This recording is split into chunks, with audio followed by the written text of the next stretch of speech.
बिस्मिल्लाहिर्रहमानिर्रहीम। अस्सलाम वालेकुम स्टूडेंट्स, मैं उम्मीद करती हूँ कि आप लोग खैरियत से होंगे और लेक्चर्स को खूब इंजॉय कर रहे होंगे। आप लोगों के फीडबैक से मुझे पता चलता रहता है कि आप लोगों को लेक्चर्स कितने पसंद आए हैं, तो इसी तरह से अपना फीडबैक देते रहिएगा और अपनी वैल्यूएबल कमेंट्स जो हैं और जो आपकी क्यूरीज हैं उनको पूछते रहिएगा। तो स्टूडेंट्स, बहुत सारे स्टूडेंट्स ने मुझे कहा था कि यूनिट नंबर 7 जो है फंडामेंटल्स ऑफ नर्सिंग का, ये बहुत मुश्किल चैप्टर है, तो इसके बारे में लेक्चर आप कब देंगी। तो हम लोग चूँकि सिलेबस को एक तरह कंटिन्यूटी में लेकर चल रहे हैं, तो वो जो है हमारे पास चैप्टर वो अपनी बारी पर ही आएगा। तो आज उस चैप्टर की बारी आ गई है जो आप लोगों को मुश्किल लगता था, that is concept of safety, risk management, fundamental of nursing 1। This is my lecture number 10 on fundamentals of nursing 1। Let's start the lecture. ये कुछ क्वेश्चन हैं जो आपके कंटेंट में पूछे गए हैं, तो हम इनको वन बाय वन डिस्कस करते हैं। The first one is define safety. Second one is describe the characteristics of safety. Identify physical and microbial hazards in environment. Discuss various types to minimize hazards. Discuss the assessment for environmental safety. Identify physical and microbial hazards in the hospital environment which interfere with patient safety. Explain general preventive measures for safe environment for health team members and patient. Using assessment, identify people at risk for safety dysfunctions. तो ये सारे के सारे question जो हैं आपके contents में पूछे गए हैं, तो हम इन सब को इसी लेक्चर में डिस्कस करेंगे। ठीक है, होप आप लोगों को आसान लगेगा। The first one is define safety.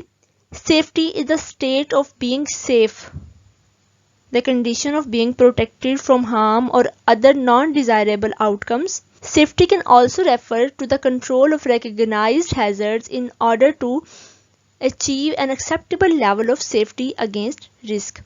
कि अगर आपको कहीं से किसी भी किस्म का कोई हैजर्ड फील हो रहा है, कोई खतरा आपको महसूस हो रहा है, तो उससे बचने के लिए अगर आप कोई एक्सेप्टेबल लेवल लेकर आ रहे हो अपने अंदर कि आप उससे बच सको, तो वो क्या होगा, आपकी सेफ्टी होगी। ठीक है, नेक्स्ट हम देखते हैं describe the characteristics of safety. कि सेफ्टी अगर हम दे रहे हैं किसी को, ठीक है, तो उसकी क्या कैरेक्टरिस्टिक्स होती हैं। The first one is it provides a safe environment to nurse and client to interact properly. कि अगर सेफ्टी होगी तो एक ऐसा इन्वायरमेंट क्रिएट होगा नर्स और क्लाइंट के बिटवीन कि वो एक दूसरे पर ट्रस्ट कर सकेंगे। ठीक है, और वो इजी और कंफर्टेबल जो है इन्वायरमेंट, उसमें बैठ के वो आपस में बात कर सकेंगे। नर्स जो है पेशेंट की असेसमेंट कर सकेगी, उसका इंटरव्यू कर सकेगी, और पेशेंट जो है वो बगैर किसी डर खौफ के उसको सारा कुछ अपने बारे में बता सकता है। ठीक है, the second one is reduces harms and risk to patient as well as the health care team. कि अगर किसी पेशेंट को सेफ्टी दी जाएगी, उसको जो है वो एक्सीडेंट से बचाया जाएगा, फॉल से, किसी भी किस्म का जो हैज़र्ड है, जो कि हो सकता है फिजिकल हो सकता है, बायोकेमिकल हो सकता है, मैकेनिकल हैज़र्ड हो सकता है, हम आगे डिस्कस करेंगे इनको एक एक करके। तो अगर किसी भी किस्म का हैज़र्ड अगर पेशेंट को हो रहा है तो उससे बचेगा पेशेंट। ठीक है, और उसके अलावा जो है उन तमाम हैज़र्ड से जो हेल्थ केयर टीम मेम्बर्स हैं वो भी बच जाएंगे अगर सेफ्टी प्रोवाइड की जाएगी तो। नेक्स्ट है हमारे पास it accelerates the client recovery. अगर क्लाइंट अपने आप को सेफ फील करेगा तो वो जल्दी रिकवर करेगा। Then fourth one is increase the reputation of health care facility. कि अगर कोई हेल्थ केयर फैसिलिटी जो है आपको सेफ्टी प्रोवाइड करती है, तो क्या होगा कि उसकी रेपुटेशन अच्छी हो जाएगी और लोग वहाँ पर ज़्यादा से ज़्यादा आएंगे फॉर द ट्रीटमेंट। क्यों? क्योंकि उन लोगों को पता है कि ये जो हमारे पास इन्वायरमेंट है ये पूरा का पूरा सेफ इन्वायरमेंट और यहाँ पर किसी किस्म के हमें हैजर्ड्स नहीं मिलेंगे। The fifth one is give calm and comfort to client as long as he is in hospital and reduces the hospital environment induce depression. कि हॉस्पिटल में जाके जो पेशेंट को शुरू शुरू में डिप्रेशन होती है, अगर आप उस टाइम पे पेशेंट को सेफ्टी दोगे तो क्या होगा कि वो उसकी रिकवरी तो अच्छी हो जाएगी, दूसरा वो काम और कंफर्टेबल हो जाएगा हॉस्पिटल में और वो वहाँ पे एडजस्ट होने में उसको आसानी हो जाएगी अगर उसने काफ़ी सारे दिन तक उसने एडमिट रहना है हॉस्पिटल में तो। ठीक है, नेक्स्ट हमारे पास है staff also work properly in safe environment. कि स्टाफ जो है वो बगैर किसी फेयर के उस पूरे इन्वायरमेंट में काम कर सकेगा। नेक्स्ट हमारे पास है identify physical and microbial hazards in environment. कि हमारे इन्वायरमेंट में फिजिकली हमें क्या चीज़ें हार्म कर सकती हैं और ऐसे कौन से माइक्रो ऑर्गेनिजम्स हैं जो कि हमें हार्म कर सकते हैं। What is a hazard? तो सबसे पहले आगे बढ़ने से पहले हम हैजर्ड की डेफिनेशन देख लेते हैं। A hazard is an agent which has the potential to cause harm to a vulnerable target. Hazard can be both natural and human induced. Sometimes natural hazards such as floods and drought can be caused by human activity. ठीक है, कि कोई भी ऐसी चीज़ जो कि किसी person को पोटेंशियली हार्म दे सकती है, ठीक है, तो क्या होगा कि वो एक हैजर्ड होगा। और वो कह रहे हैं दो तरह से होते हैं। नेचुरल हैजर्ड होते हैं जैसे कि हमारे पास फ्लड्स वगैरह आ जाते हैं, ठीक है, लेकिन कई दफ़ा ऐसा होता है कि ये फ्लड और ड्रॉट जो खुश्क साली होती है, कहत होता है, वो इंसान की किसी एक्टिविटी की वजह से भी आ सकता है। हम उसके साथ कोई ऐसी छेड़खानी करने की कोशिश करते हैं एनवायरनमेंट के साथ, या हमारी जो हमने प्रोटेक्टिव मेजर्स की होती हैं, जैसे किसी अगर हमने दरिया पे बंद बांधा हुआ है, ठीक है, अगर वो खुल जाता है तो हमारी अपनी एक्टिविटी है जिसकी वजह से क्या हुआ कि वहाँ पर हैजर्ड जो था वो डेवलप कर गया। नेक्स्ट हमारे पास है टाइप्स ऑफ हैजर्ड्स। तो हमारे पास 5 टाइप्स ऑफ हैजर्ड्स होती है बेसिकली: फिजिकल हैजर्ड्स, माइक्रोबियल और biological hazards, chemical hazards, mechanical and psychosocial hazards. अब हम वन बाय वन इनको देख लेते हैं। The first one is physical hazards. इसमें क्या क्या हमारे पास आ जाएगा? हाई टेम्परेचर आ जाएगा। हाई टेम्परेचर जो है वो आपके पास फिजिकली हमें हार्म कर सकता है। नॉइस है, रेडिएशंस हैं, वाइब्रेशंस हैं, प्रेशर है, ठीक है। उसके अलावा इलेक्ट्रिसिटी आ जाती है इसके अंदर। ये हमारे पास फिजिकल हैजर्ड है जो कि किसी भी पर्सन को फिजिकली डैमेज कर सकते हैं। हाई टेम्परेचर देखिए किस तरह से डैमेज करेगा। स्किन जो है वो ड्राई होना शुरू हो जाएगी, स्वेटिंग बहुत ज़्यादा होगी, ठीक है। जो है हमारे पास स्किन बर्न हो सकता है, ठीक है। नॉइस जो है हमारे पास जो हमारा हियरिंग लॉस हो सकता है, ठीक है। इस तरह रेडिएशन जो है हमारी स्किन को डैमेज कर सकती है। आगे हम फर्दर इनकी डिटेल पढ़ेंगे। देन माइक्रोबियल और बायोलॉजिकल हैजर्ड्स में क्या आता है? पैरासाइट्स हैं, बैक्टीरिया है, वायरस है, रिक्टेशिया है, ठीक है। तो ये सब के सब क्या करते हैं? किसी भी पर्सन के डिजीज कॉज करते हैं मेनली। तो ये हैजर्ड है। अगर आप हॉस्पिटल में हो तो वहाँ पर अगर आपको इन्फेक्शन लग जाता है, हॉस्पिटल रिक्वायर्ड जो है हमारे पास इन्फेक्शन होते हैं, नोजोकोमियल इन्फेक्शन, ठीक है, तो वो आपके पास क्या है? एक तरह से हैजर्ड है आपके लिए। देन केमिकल हैजर्ड, उसमें हमारे पास टॉक्सिक मेटल्स आ जाती हैं, डस्ट आ सकती है, ठीक है। अगर किसी को डस्ट एलर्जी है तो फ्यूम्स आ सकते हैं डिफरेंट गैसेस के, ठीक है, जैसे कि एनेस्थीसिया की गैसेस के हो सकते हैं। अगर वो हार्मफुल हैं तो टॉक्सिक ऑर्गेनिक कंपाउंड्स हो सकते हैं, ठीक है। तो ये सारे के सारे क्या है? केमिकल हैजर्ड्स हैं हमारे पास। देन मैकेनिकल हैजर्ड्स में एक्सीडेंट्स आ सकते हैं जिसमें फॉल्स हो सकता है, ठीक है। उसके अलावा एर्गोनॉमिक्स आती है। एर्गोनॉमिक्स किसे बोलते हैं? हम रॉन्ग लिफ्टिंग, अगर हम पेशेंट को मूव कर रहे हैं फ्रॉम बेड टू बेड, ठीक है, फ्रॉम वार्ड टू वार्ड हम शिफ्ट कर रहे हैं पेशेंट को, तो उसके दौरान में रॉन्ग लिफ्टिंग से, रॉन्ग मूवमेंट से, या पेशेंट की इवन रॉन्ग पोस्चर से, ठीक है, क्या हो सकता है? मैकेनिकली हैजर्ड्स आ सकते हैं, ठीक है। Then psycho social hazards. अब स्ट्रेस भी तो हो सकती है किसी पर्सन को, ठीक है, और मेंटल डिसऑर्डर जो है ये क्या है? साइको सोशल हैजर्ड्स हैं, ठीक हो गया। तो हमारे पास टाइप्स ऑफ हैजर्ड यहाँ पर कंप्लीट होती हैं। होप आप लोगों को समझ में आ गई होंगी। नेक्स्ट हमारे पास क्वेश्चन है discuss various ways to minimise hazards. अब जो हमने हैजर्ड्स पढ़े हैं इनको मिनिमाइज करने के लिए कौन कौन से तरीके हैं, ठीक है। तो इसके लिए मैंने एक डायग्राम बनाई है आप लोगों के लिए। तो सबसे पहले हमारे पास क्या आता है? इसमें एलिमिनेशन आती है, ठीक है, कि सबसे हमारे पास देखिए मैंने इस तरह से बनाया कि जो सबसे ऊपर है वो मोस्ट इफेक्टिव है, जैसे जैसे हम नीचे जाएंगे तो ये क्या है? हमारे पास लीस्ट इफेक्टिव है, ठीक है।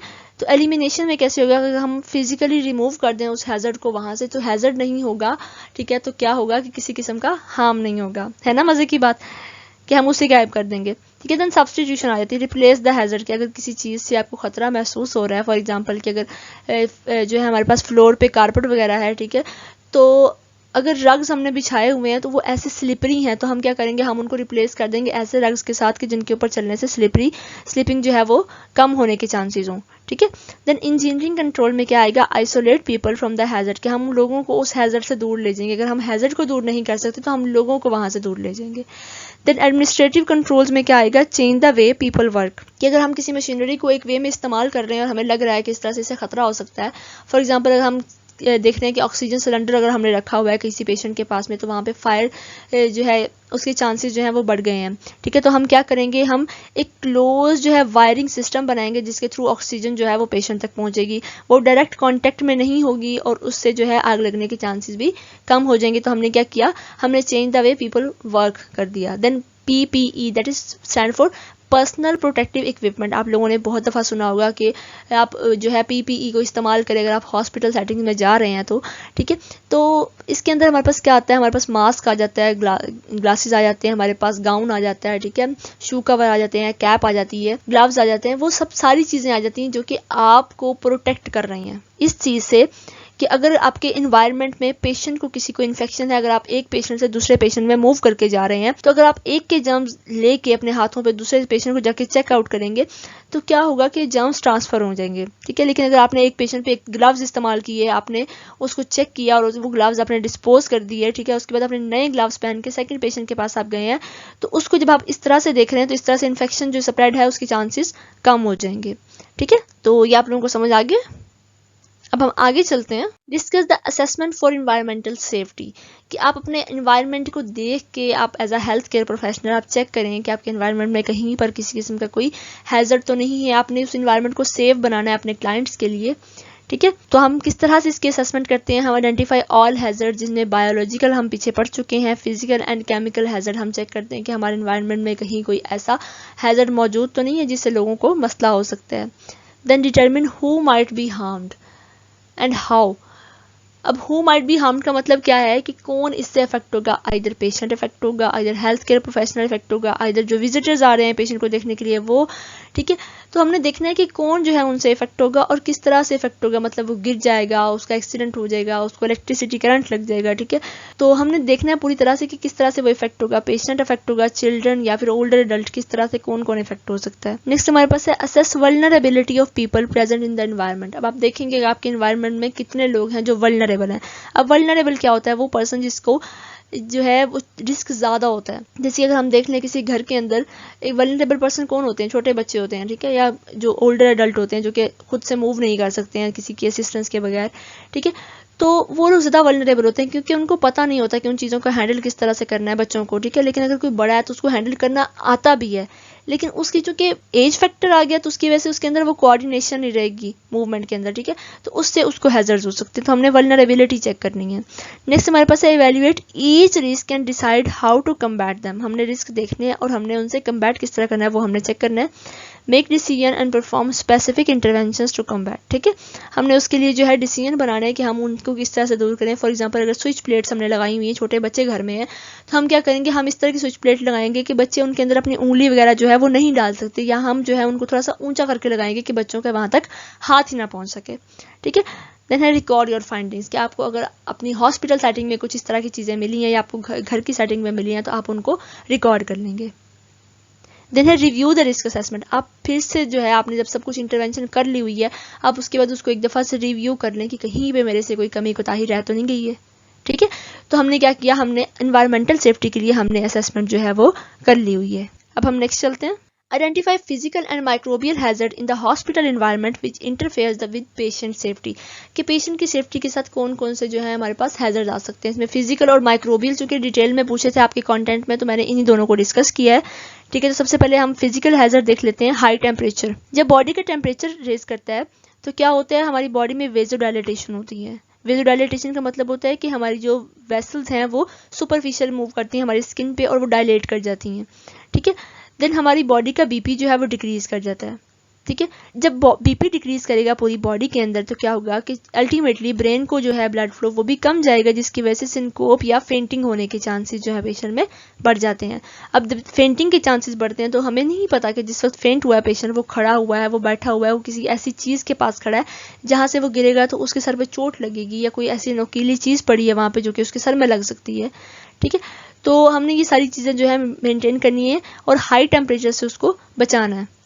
Then fire, in health care agency fire are more hazardous because people can not move without assistance. के सोचें ना, अगर आप एक वार्ड के इन्वायरमेंट में अपने आप को सोचें खड़ा करके कि अगर वहाँ पे पूरा एक क्लोज इन्वायरमेंट है, ठीक है, और वहाँ पे आग लग जाती है, ठीक है, तो वहाँ पे जब तक आप लोगों ने वहाँ से बाहर निकलना है, आप तो हेल्दी लोग हैं ना, अगर आप जब तक आप वहाँ से बाहर निकलेंगे आग फैल जाएगी। तो आप इमेजिन करें कि कोई पेशेंट अगर वहाँ पर है जो कि किसी की हेल्प के बगैर मूव भी नहीं कर सकता, तो उसकी क्या कंडीशन होगी उस वक्त, ठीक है। तो नर्सिस को पता होना चाहिए कि उस वक्त के सर्कमस्टांसिस में पेशेंट को किस तरह से निकालना है, मतलब किसी विंडो से आपको विंडो तोड़ के आपने पेशेंट को बाहर निकालना है, ठीक है, या उसको साथ वाली वार्ड में शिफ्ट करना है, ठीक है। तो ये सारे का सारा आप लोगों को पता होना चाहिए।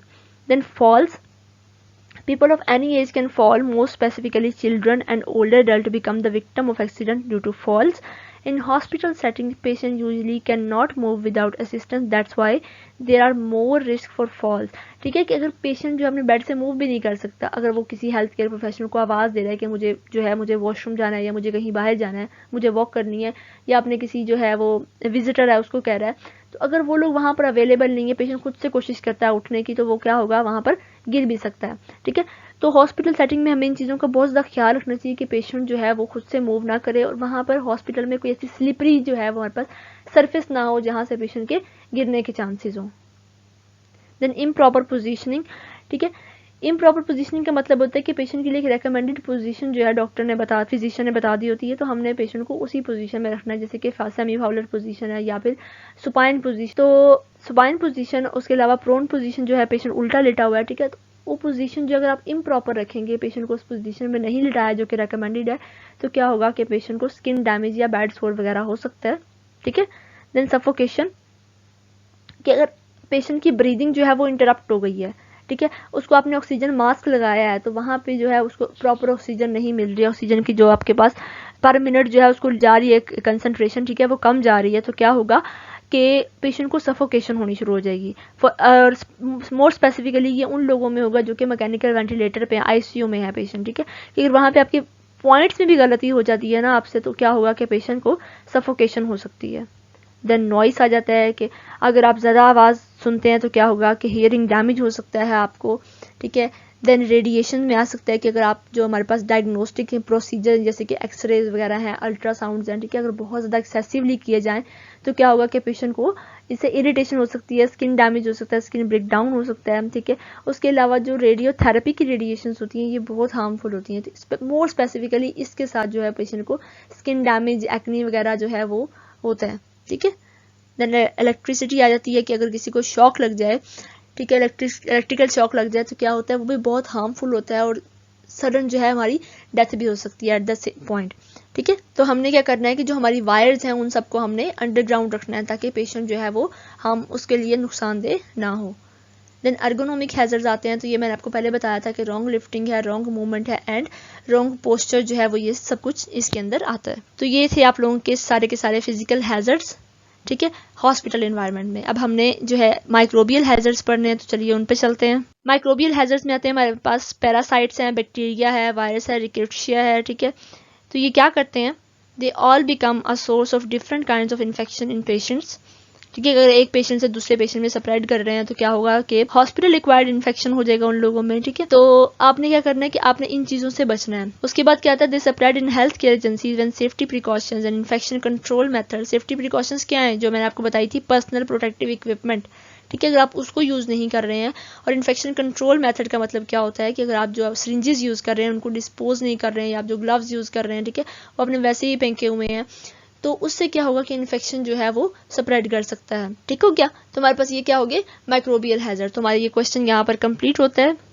मुश्किल तो नहीं लग रहा बच्चों? नेक्स्ट हम चलते हैं। Explain the general preventive measures for safe environment for health team members and patient. इसको ध्यान से कीजिएगा, इंपॉर्टेंट क्वेश्चन है।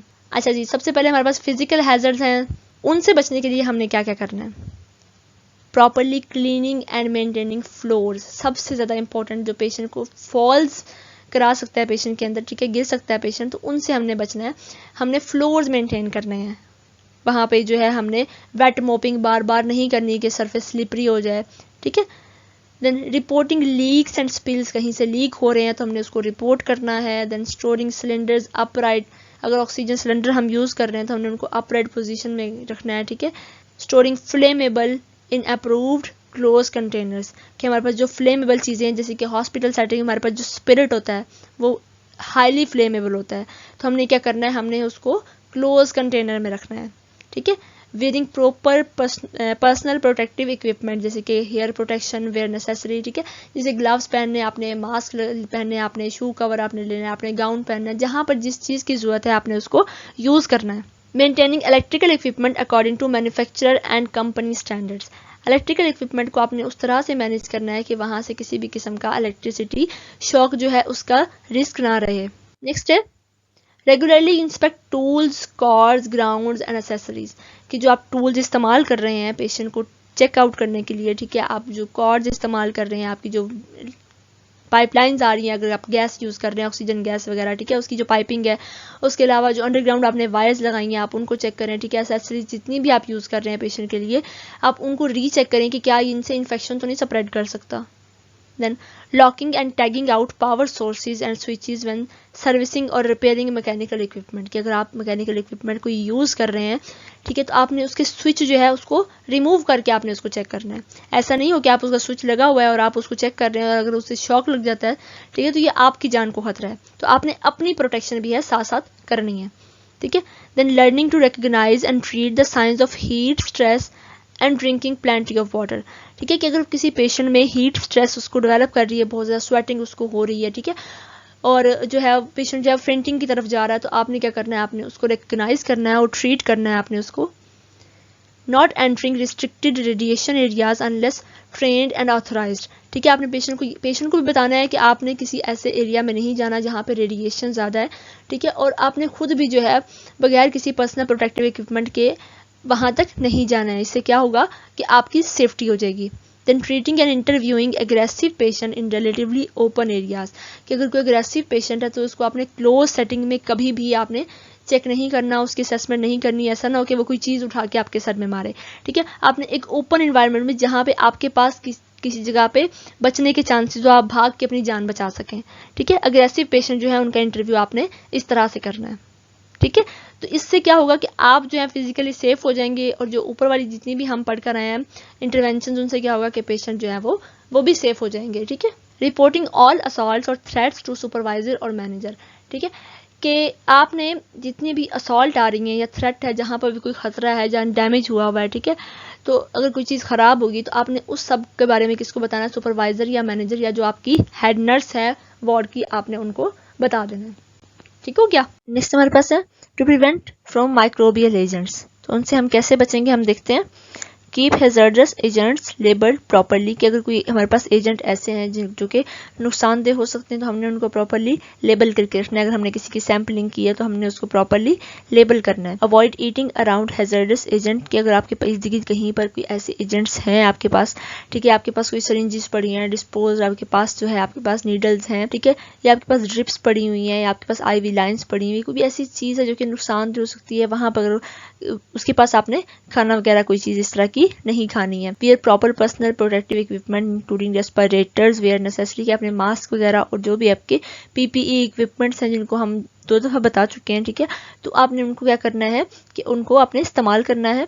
Request non latex gloves if allergic to latex, कि अगर आपको लेटेक्स एलर्जी है, जिसके वो लेटेक्स रबर नहीं होता जिसके ग्लव्स बने होते हैं, तो अगर आपको किसी पेशेंट को उससे एलर्जी है तो आपने क्या करना है, आपने नॉन लेटेक्स ग्लव्स जो हैं, आपके पॉलीथीन के ग्लव्स जो हैं, आपने वो उनको ऑफर करने हैं। Then use tools to apply और हैंडल हैजर्डस एजेंट। ठीक है, कि आपने स्पेसिफिक टूल देने हैं कि आप डायरेक्टली अगर उनको हाथ नहीं लगाना चाह रहे हो हैजर्डस एजेंट्स को, ठीक है, तो आपने क्या करना है कि कुछ सर्टन टूल देने जिनकी हेल्प से जो है आप उन एजेंट्स को कैरी कर सकते हैं। Avoid recapping needles and use safe and effective alternatives where available. ठीक है, कि आपने नीडल को दोबारा से रीकैप नहीं करना। ठीक है, इसको आप किस तरह से कर सकते हो कि आप किसी सरफेस पे उसका जो कैप है आप उसको रखो। ठीक है, आपने इसको हाथ में नहीं पकड़ना कैप को। ठीक है, जब आप किसी सरफेस पे कैप को रखोगे तो उसके अंदर आप नीडल डालोगे तो वो कैप अपने आप नीडल के ऊपर आ जाएगा। ठीक है, तो इससे क्या होगा कि वो नीडल आपके हाथ वगैरह पर लगने से बच जाएगी और आपको जो है इन्फेक्शन नहीं होगा। Then learn where emergency eye wash station are located, कि अगर किसी पेशेंट की जो आंख में है कोई ऐसी मेडिसिन चली गई है, ठीक है, तो आपको पता होना चाहिए कि कहाँ पर आई वॉश हम कर सकते हैं। ठीक है, तो आपने उसके बारे में भी उनको बताना है।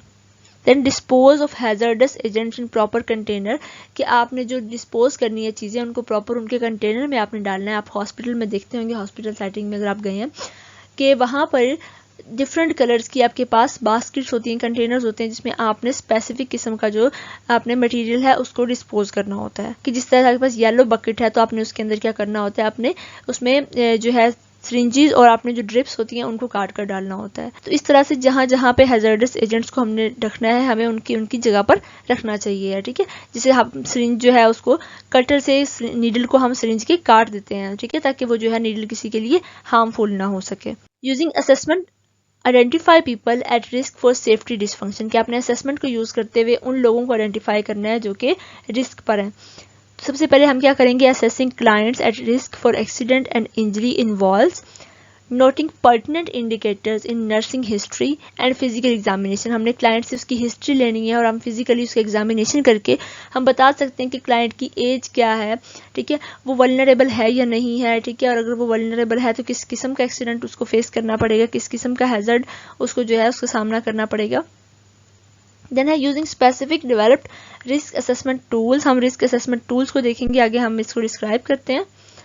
Evaluating the clients home environment, कि क्लाइंट के घर का जो माहौल है वो किस तरह का है, कि वहाँ पर वो सेफ है या नहीं है। तो सबसे पहले हमारे पास इसमें आता है nursing history and physical examination. Nursing history में reveal the data about the client safety practices and risk for injury.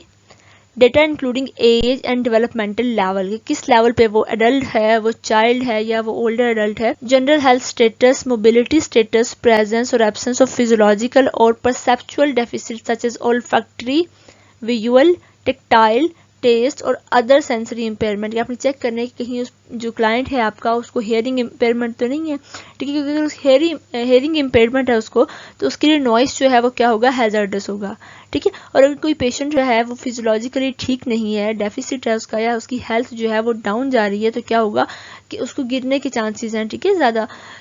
तो इसके अलावा फिर आपने डेवलपमेंटल लेवल देखने का, छोटा बच्चा है तो उसको फायर के या इलेक्ट्रिसिटी जो है उसके रिस्क ज़्यादा हैं। A safety history also need to include the client's awareness of hazard. आपने उसकी सेफ्टी हिस्ट्री लेनी है कि आपके घर में किस तरह से सेफ इन्वायरमेंट है, आप किस तरह से बचते हैं। अगर पेशेंट सही तरह से चल नहीं पाता तो एक जो है वो बाउंड्री या बाड़ जो है वो उसको लगा दी जाती है, जिसके सहारे वो चलता है, या उसको कोई ऐसी जो है हम हेल्पिंग हैंड दे देते हैं जो कि उसके साथ उसको असिस्ट करता है चलने में, ठीक है, या हम उसको कोई सर्टन ऐसी असिस्टिंग डिवाइस दे देते हैं जिस तरह से हम उसको व्हील चेयर वगैरह दे देते हैं जिससे वो मूव कर सकता है, ठीक है। और हम उससे नॉलेज ऑफ सेफ्टी प्रिकॉशंस पूछते हैं कि उसको कितना नॉलेज है अपनी प्रिकॉशंस के बारे में। नेक्स्ट है रिस्क असेसमेंट, हम किस तरह से करते हैं। Risk assessment tools are available to determine client at risk for both for specific kind of injury such as falls और फॉर जनरल असेसमेंट, ठीक है। Necessary to keep the client safe in their homes and in health care settings. अब risk क्या क्या हो सकते हैं, poor vision patient का रिस्क है कि अगर उसको नजर नहीं आता तो वो इजीली जो है वो गिर जाएगा। कोग्निटिव डिसफंक्शन है उसको, जैसे कंफ्यूजन है क्लाइंट को, उसको पता नहीं कि मैं क्या कर रहा हूँ, कहाँ चल रहा हूँ, किस चीज़ में हाथ दे रहा हूँ, ठीक है, तो उसके बारे में आपने पता चलाना है, ठीक है। डिसओरिएंटेशन है उसको अपने इन्वायरमेंट के बारे में, टाइम डिसओरिएंटेड है वो, ठीक है, उसको पर्सन डिसओरिएंटेड है, पता नहीं कि सामने जो बात कर रहा है मेरे से वो कौन है। देन इम्पेयर्ड मेमोरी है, उसको याद नहीं रहता है। इम्पेयर्ड गेट है एंड डिफिकल्टी वॉकिंग है। Difficulty getting in and out of chair और बेड, के उसको बेड से उठने या बैठने में कोई मसला होता है।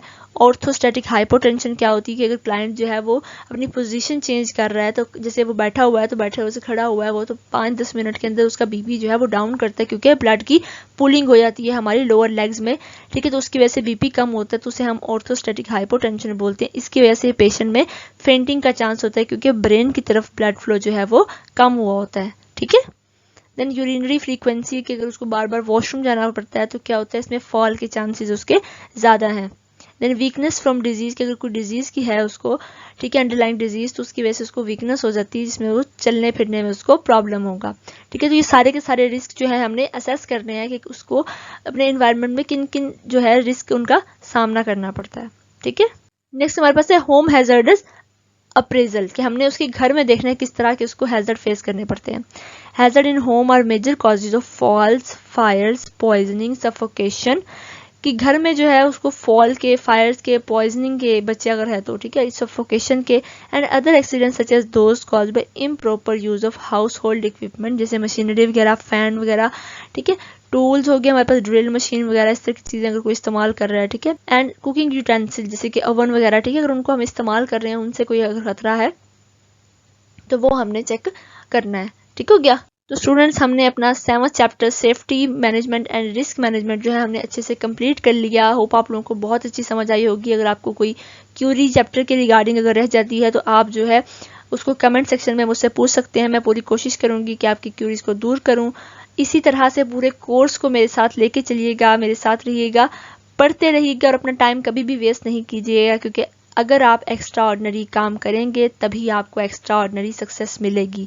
अगर आप ऑर्डिनरी चलते रहेंगे तो एक ऑर्डिनरी लाइफ गुजारेंगे। ठीक हो गया। अगले लेक्चर में मिलते हैं, तब तक के लिए अल्लाह हाफिज़। अपना बहुत सारा ख्याल रखिएगा। मिलते हैं नेक्स्ट लेक्चर में।